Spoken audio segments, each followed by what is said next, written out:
خوشگوار زندگی یہ ہے کہ آدمی کے اندر ایمان ہو، شرک نہ ہو، اور اس کے بعد نیک اعمال کرے جو مرد عورت، تو دنیا کی زندگی کے اندر اس کے آسانی پیدا کر دے گا اللہ رب العالمین، عافیت پیدا کر دے گا، چین و سکون پیدا کر دے گا اس کی زندگی کے اندر۔ اور یہ سورہ حج کی آیت نمبر 31 پر اللہ رب العالمین نے فرمایا کہ انسان کی زندگی کے اندر کب اس کے حالات بگڑتے ہیں اور کب زندگی کے اندر تنگیاں آتی ہیں۔ فرمایا کہ وَمَن يُشْرِكْ بِاللَّهِ فَكَأَنَّمَا خَرَّ مِنَ السَّمَاءِ فَتَخْطَفُهُ الطَّيْرُ أَوْ تَهْوِي بِهِ الرِّيحُ فِي مَكَانٍ سَحِيقٍ۔ سورہ حج کی آیت نمبر 31 ہے کہ جو شخص اللہ کے ساتھ شرک کرے اور اس کا معاملہ ایسا ہے کہ جیسے آسمان سے پھینک دیا جائے اور زمین پر آ کر گرے، اس کے بعد پرندے اسے لے کر فضا میں کہاں کہاں بکھر جائیں، اور اس کے بعد فرمایا کہ یا پھر جو ہے کوئی تنگ ہوا، کوئی تیز ہوا اسے اڑا لے جائے اور دنیا کے کسی کونے کے اندر ڈال دے۔ یعنی شرک کرنے والا اللہ کے ساتھ وہ ایسا ہے کہ اللہ کو اس شخص کی کوئی پرواہ نہیں، اس کے اوپر کیسی پریشانی آ رہی ہے، اس کے اوپر کیسے حالات آ رہے ہیں۔ آج ملک ہندوستان کے حالات جو اتنے خراب ہیں کہ صرف اس لیے لوگوں کو قتل کر دیا جاتا ہے کہ ان کے نام سے محمد یا احمد جڑا ہوتا ہے، اس بنا پر قتل کر دیا جاتا ہے، وہ یہ ہے کہ انہوں نے اپنے عقیدے کی، اپنے اعمال کی اصلاح کرنے کی کوشش نہیں کی، اپنے عقیدے کو صحیح کرنے کی کوشش نہیں کی، ان کے عقیدے کے اندر شرک باقی رہا۔ اللہ کی طرف سے حالات ایسے آئے کہ دنیا کے اندر مارے جا رہے ہیں مسلمان یہ کہہ کر کہ یہ مسلمان ہیں، اور آخرت کے اندر مارے جائیں گے یہ کہہ کر کہ یہ نافرمان ہیں۔ ان کی دنیا اور آخرت دونوں بگڑی ہوئی ہے۔ آخرت اس لیے خراب ہے کہ دنیا کے اندر آدمی اچھے اعمال نہیں کر رہا، اپنے ایمان کی درستگی نہیں کر رہا۔ اچھا، شرک کرنے والے کو اللہ اس کے حالات پر چھوڑ کیوں دیتا ہے؟ اس کی مثال اس آیت کریمہ کے اندر بیان فرمایا کہ فَكَأَنَّمَا خَرَّ مِنَ السَّمَاءِ فَتَخْطَفُهُ الطَّيْرُ، وہ آسمان سے پھینک دیا گیا اور پرندے اسے لے جائیں جہاں چاہیں، اور یا کوئی تیز ہوا اسے دنیا کے کسی کونے میں لے جا کر چھوڑ دے۔ مشرک کی کوئی پرواہ اللہ رب العالمین کو نہیں۔ اس کی وجہ یہ ہے کہ اللہ پیدا ہونے سے پہلے جب آدم علیہ السلام کی پیٹھ پر ہاتھ رکھا اور ساری روحیں نکلیں اور روحوں کو جمع کیا عالم ارواح کے اندر، تو اللہ رب العالمین نے فرمایا کہ الست بربکم، کیا میں تمہارا رب نہیں ہوں؟ تو تمام روحوں نے کہا کہ قالو بلا، آپ ہی ہمارے رب ہیں، شہیدنا، ہم گواہی دیتے ہیں۔ تو اس کے بعد اللہ رب العالمین پیدا ہونے سے پہلے یہ عہد لے چکا ہے کہ میں تمہارا رب ہوں۔ اور دنیا کے اندر ماں کے پیٹ سے اللہ رب العالمین جب انسان کو پیدا کرتا ہے، ساری چیزیں بنا دیتا ہے، اور اس کے پیدا ہونے سے گھنٹوں پہلے ماں کے سینے کے اندر اس کا رزق پیدا کر دیتا ہے۔ ابھی بچہ سبحان اللہ کہنے کے لائق نہیں ہے، ابھی الحمدللہ کہنے کے لائق نہیں ہے، ابھی سجدہ کرنے کے لائق نہیں ہے، بچہ کسی لائق نہیں ہے، لیکن اللہ رب العالمین پیدا ہونے سے گھنٹوں پہلے ماں کے سینے کے اندر اس کا رزق پیدا کر دیتا ہے۔ اور پھر جب وہ بڑا ہو جائے، ماں کا دودھ پی کر شاکاہاری بن جائے، مانساہاری بن جائے، پھر وہ جب بڑا ہو جائے تو وہ اپنے رب کا در چھوڑ کر کسی اور آستانوں پر جھکنا شروع کر دے، اپنا رب کا در چھوڑ کر کسی اور جگہ پر اپنا ماتھا ٹیکنا شروع کر دے، کسی اور جگہ پر اپنے ہاتھ پھیلانا دعا کے لیے شروع کر دے، تو پھر اللہ رب العالمین ایسے شخص کی کوئی پرواہ نہیں کرتا، کتنی بھی پریشانی آ جائے۔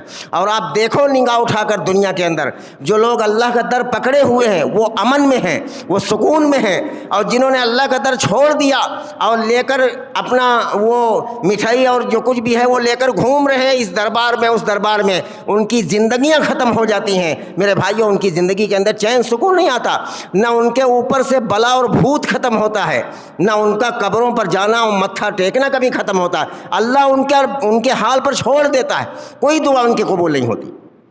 اور جو بندہ اپنے رب کو رب مانتا ہے کہ رب کے سوا کوئی اس لائق نہیں ہے کہ جو پریشانی دے سکے یا پریشانی سے نکال سکے، تو اللہ رب العالمین اسے دنیا کے اندر بھی چین و سکون عطا فرماتا ہے، دنیا کے اندر چھوٹے سے کاروبار میں برکت عطا کر دیتا ہے، چھوٹے سے دھندے میں اسے گھر بھر کے اخراجات پورے کرنے کی وسعت دے دیتا ہے، اور آخرت بھی اس کی بن جاتی ہے۔ تو میرے بھائیوں، یہ ہے خوشنما خوشگوار زندگی گزارنے کے کچھ اصول جسے جو ہم آپ کے سامنے رکھنے کی کوشش کر رہا ہوں۔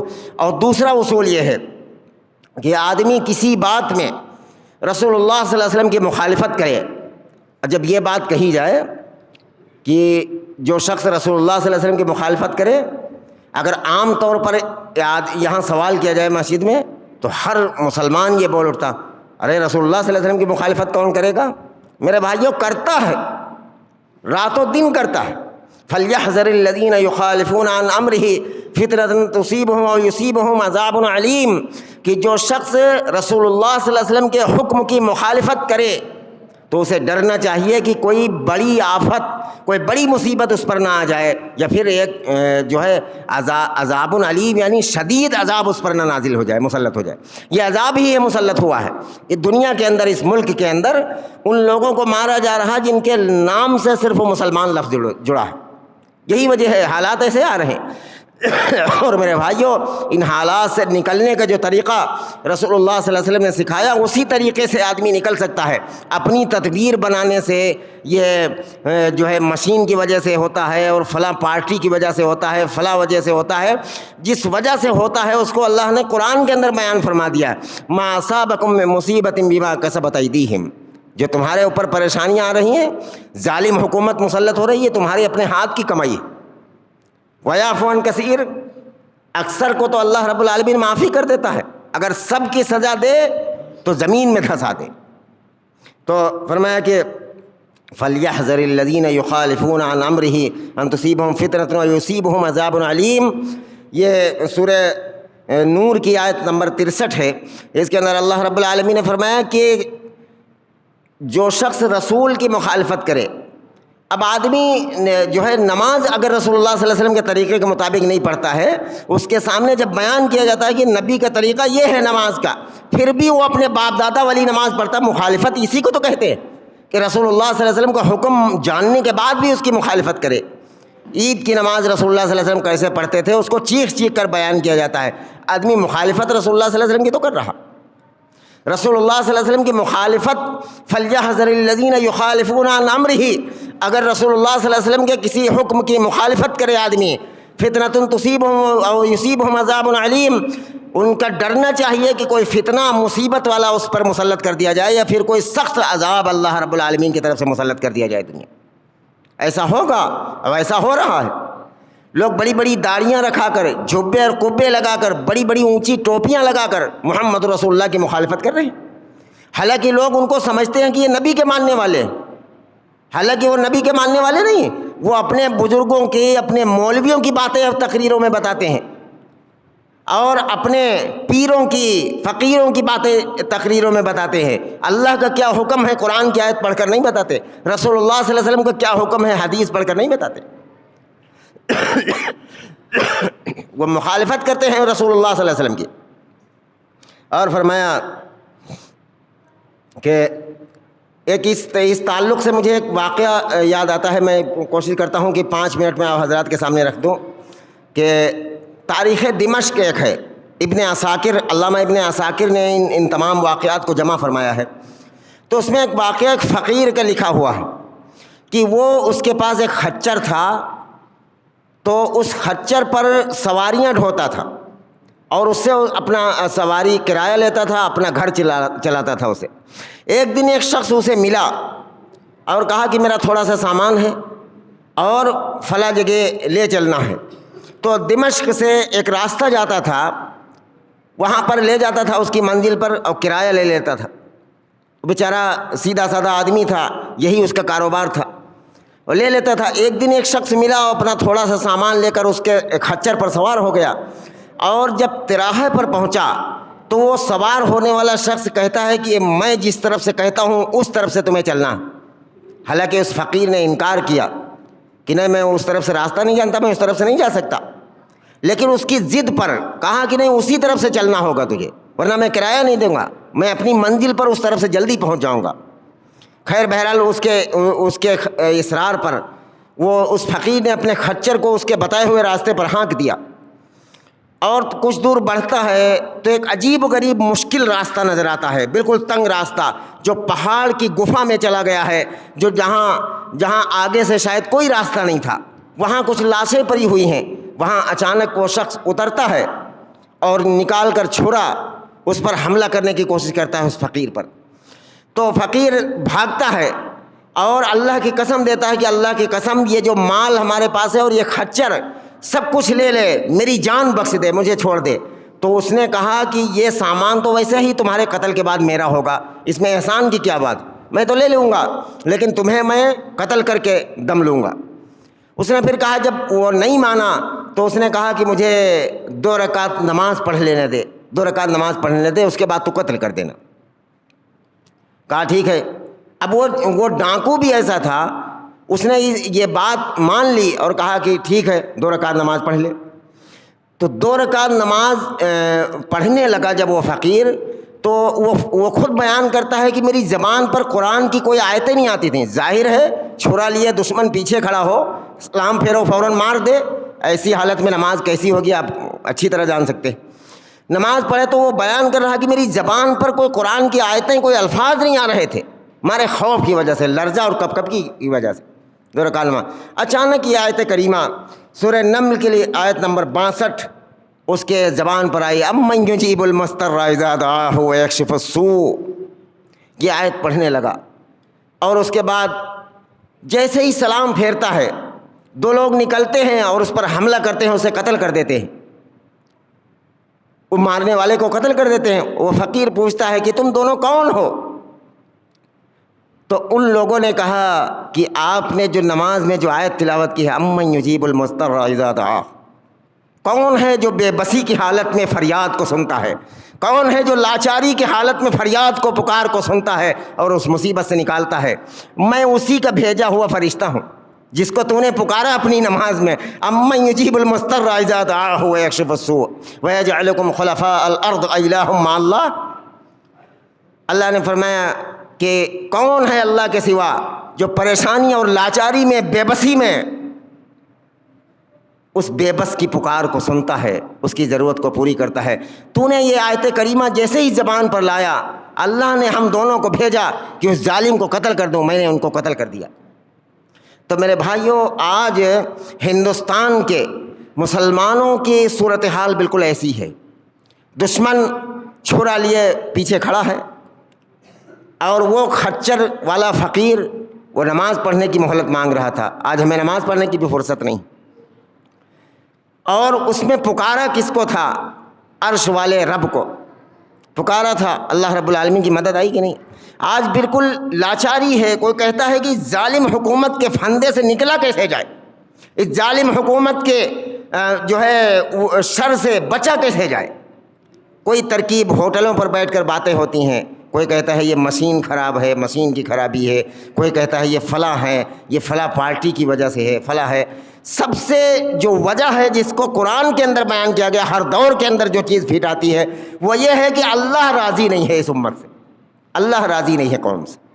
اللہ راضی ہو جائے، بے بسی میں آدمی رب کو نہیں پکارتا، رب کو چھوڑ کر نہ جانے کن کن ہستیوں کو پکار رہا، اس لیے مدد نہیں آ رہی اللہ کی۔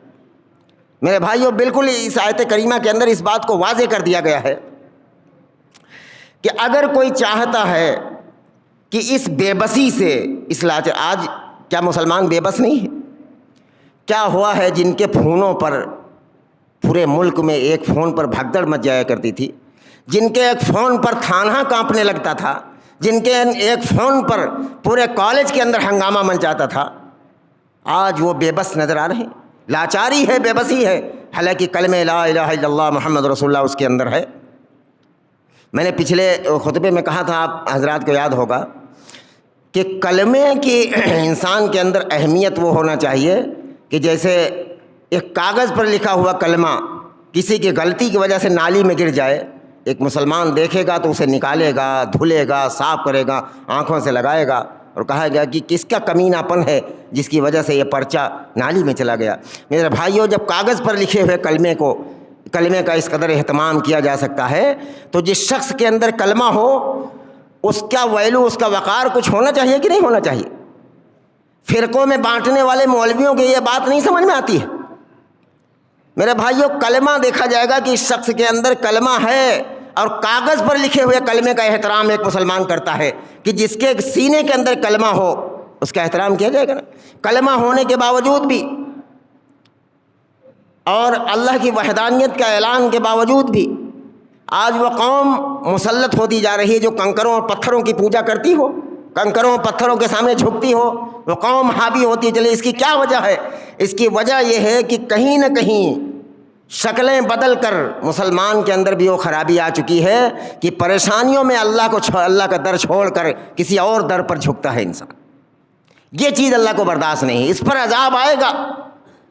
اس سے توبہ کر کے فرمایا کہ امن یجیب المضطر اذا دعاہ ویکشف السوء ویجعلکم خلفاء الارض، کون ہے جو لاچاری اور بے بسی کے حالت میں بے بس اور لاچار کی فریاد کو سنتا ہے۔ میرے بھائیوں، کبھی اس کو آزما کر دیکھ لو۔ اللہ کی قسم، اس عمر میں نے کئی مرتبہ آزمایا ہے اپنے رب کو، آزمایا نہیں ہے بلکہ اس کی رحمت سے آشنا ہوئے ہیں۔ اللہ کو کون آزما سکتا ہے؟ لیکن اس کی رحمت کو میں نے دیکھا بہت قریب سے۔ کبھی آزما کر دیکھ لو، ایک بچہ بیمار ہے، ماں بیمار ہے، کوئی بیماری انسان کو لگ گئی، علاج کرتے کرتے پوری اس کی پونجی ختم ہو گئی ہے، علاج کرتے کرتے اس کے پاس سارے پیسے، سارا مال ختم ہو چکا ہے، کوئی رشتہ دار بھی کھڑا نہیں ہوتا کہ ادھار دے دے، کوئی محلے والا بھی کھڑا نہیں ہوتا، لاچاری اور بے بسی ہے۔ ایسی صورتحال میں کبھی رات کی تاریکی میں تہجد کے وقت اللہ کا بندہ اور بندی اٹھ جائے اور وضو کرے اور اپنے رب کے سامنے نماز پڑھے اور سجدے میں سر رکھ کر روئے اللہ کے سامنے۔ صحیح مسلم کی روایت ہے، اللہ کے حبیب صلی اللہ علیہ وسلم فرماتے ہیں کہ اللہ کو نماز کی حالت میں سب سے زیادہ سجدہ پسند ہے، اس لیے اکثر دعا، تو سب سے زیادہ دعا سجدوں میں مانگا کرو۔ نماز کے سجدے میں بھی آدمی اگر عربی نہیں آتی تو نفل نماز میں اردو میں بھی دعا مانگ سکتا ہے۔ سجدے میں سجدہ لمبا کرو، اس میں سبحان ربی الاعلیٰ کے بعد بہت ساری دعائیں مانگا کرو۔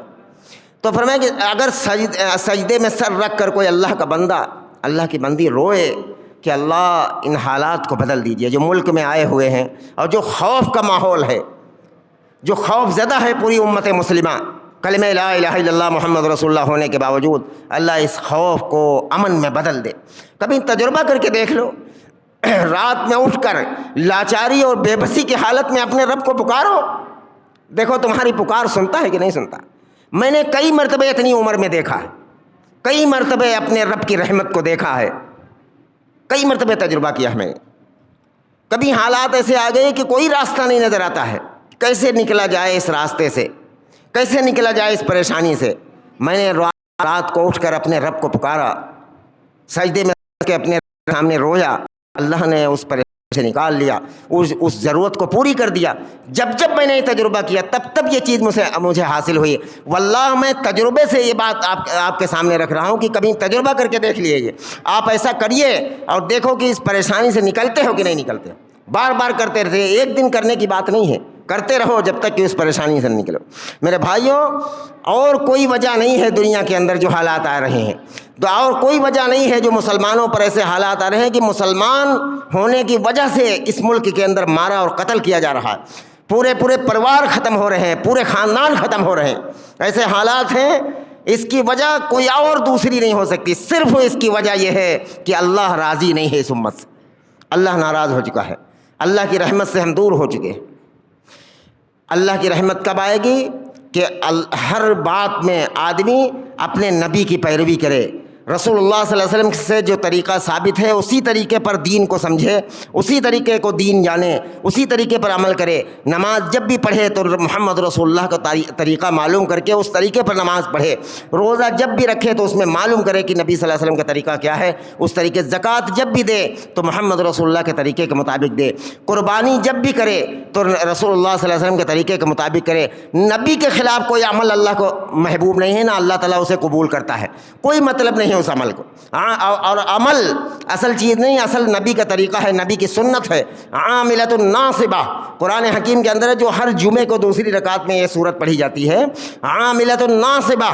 بعض لوگ اللہ کے دربار میں ایسے پہنچیں گے کہ ان کے گھٹے پڑ چکے ہوں گے، عمل کرتے کرتے تھک چکے ہوں گے، اتنے عمل کرتے، اتنی نمازیں، اتنے روزے، اتنے صدقے، اتنے خیرات، لیکن نتیجہ کیا ہوگا؟ تسلا نارن حامیہ، دہکتی ہوئی آگ میں ڈھکیل دیا جائے گا۔ عمل ہونے کے باوجود بھی، عمل اگر محمد رسول اللہ کے طریقے کے مطابق نہیں ہے تو وہ عمل اللہ کے دربار میں قابل قبول نہیں ہے۔ وَقَدِمْنَا إِلَىٰ مَا عَمِلُوا مِنْ عَمَلٍ فَجَعَلْنَاهُ حَبَاءً مَنْثُورًا۔ سورہ فرقان کے اندر اللہ رب العالمین فرماتا ہے کہ بہت سارے لوگ بہت سے اعمال لے کر میرے دربار میں قیامت کے دن حاضر ہوں گے، لیکن ہم ان کے اعمال کو ایک ہی پھونک میں اڑا دیں گے۔ اعمال کا کوئی مطلب نہیں اگر عمل محمد رسول اللہ کی سنت کے مطابق نہیں ہے۔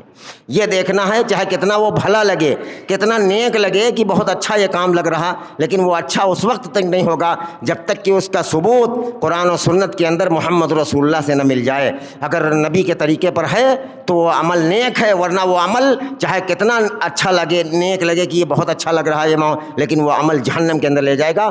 جیسے کہ مغرب کی نماز رسول اللہ صلی اللہ علیہ وسلم 3 رکعت پڑھاتے تھے اور کوئی شخص 4 رکعت پڑھا دے جان بوجھ کر، بھول کر تو الگ بات ہے، جان بوجھ کر پڑھا دے اور اس 1 رکعت میں بھی سورہ فاتحہ پڑھے، اس میں بھی سبحان رب العظیم پڑھے، سبحان رب الاعلیٰ پڑھے، کون سی اس میں بری چیز ہے؟ لیکن وہ نماز اس کو جہنم میں لے جائے گی، اس لیے کہ نبی کا فرمان توڑا ہے تم نے، نبی کا طریقہ چھوڑا ہے۔ محمد رسول اللہ نے مغرب میں 3 رکعت پڑھائی ہیں لوگوں کو ہمیشہ، کوئی امام 4 رکعت پڑھا دے تو وہ 1 رکعت نماز اس کو جہنم کے اندر لے جائے گی، نبی کے طریقے پر نہیں ہے، عمل کا کوئی مطلب نہیں ہے۔ اللہ رب العالمین سے دعا ہے کہ جو باتیں کہی سنی گئی ہیں اللہ ہم سب کو اس پر عمل کی توفیق عطا فرما دے۔ یا رب العالمین ہم سب کو جب تک زندہ رکھے اسلام پر، جب موت دیجیے تو ایمان پر خاتمہ نصیب فرما۔ یا رب العالمین ہم سب کو اپنی اور اپنے رسول کی سچی پکی محبت نصیب فرما، اپنی اور اپنے رسول کی سچی پکی اطاعت نصیب فرما، اپنے نبی کی سچی پیروی نصیب فرما، شیطان کی پیروی سے، شیطان کے فریب سے امت کی حفاظت فرما۔ یا رب العالمین لوگوں پڑھے لکھے لوگوں کے فریب سے امت کی حفاظت فرما۔ یا رب العالمین جن کے اندر علم ہے اللہ ان کو قرآن و سنت کی صحیح ترجمانی کرنے کی توفیق نصیب فرما۔ یا رب العالمین ہم میں جو جس لائن سے پریشان ہے اللہ سب کی پریشانی کو دور فرما دیجیے۔ یا رب العالمین کاروبار کی لائن سے، بیماری کی لائن سے، یا رب العالمین جو جس لائن سے پریشان ہے اللہ سب کی پریشانی کو دور فرما دیجیے، سب کی جائز مرادوں کو، جائز تمناؤں کو پوری فرما دیجیے، جائز خواہشوں کو پوری فرما دیجیے۔ یا رب العالمین اپنے کرم سے قبول فرما لیجیے۔ صلی اللہ وسلم۔ عباد اللہ رحمکم اللہ، ان اللہ یأمر بالعدل والإحسان وإیتاء ذی القربى وینہی عن الفحشاء والمنکر والبغی یعظکم لعلکم تذکرون۔ اذکروا اللہ العلی العظیم یذکرکم وادعوہ یستجب لکم ولذکر اللہ تعالی اعلی واولی واعز واجل واتم واعظم واکبر۔